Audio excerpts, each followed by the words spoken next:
你们都下去吧，这要亲自罚。这。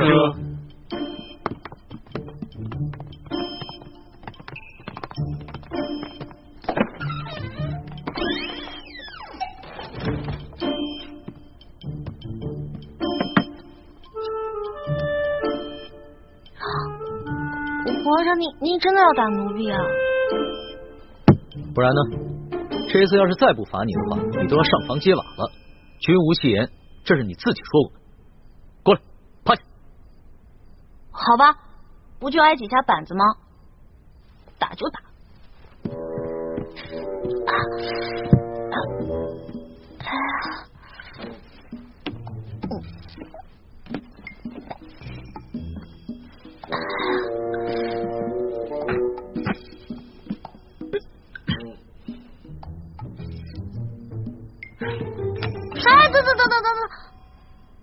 等，皇上，要不然咱俩商量一下呗？您高高举起，轻轻放下，假打行吗？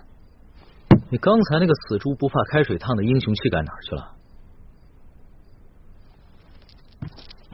不如啊，你给朕认个错，跟朕重新续个大小，让朕做老大，你做小弟，那朕就饶了你。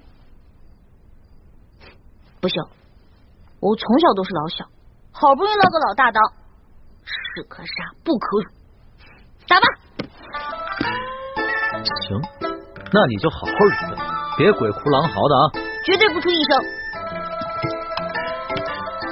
啊！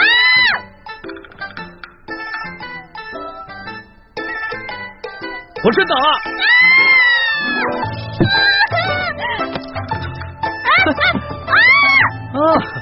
我说呢，平日里你蹭快点皮是哼哼唧唧的，今天像换了个人似的。原来有这个东西。还给我！什么东西？大清这条律法规定了，奴才被打的时候，屁股里就不能垫垫子，还给我！你趴下，板子还没打呢。皇上，您难道真的要打奴婢40大板吗？皇上，您看您这板子这么大，你要是真在我屁股上打，那我屁股不得开花了？能不能打个折呀？半折、对折，20下。不行，40大板，一下都少不了。那要不然就4折15下。你的算术先生是被你活活气死的吧？4折16。皇上英明，16下，那我们就决定了，就打我16下。谢谢皇上。到了这个时候，你还想给朕下套啊？我告诉你，40大板一下都少不了。等一下。又怎么了？您看是这样的，如果硬打我40大板都打在屁股上，我是个女孩啊，半个月都起不来，走路一瘸一拐的，多难看。要不然换个地方打。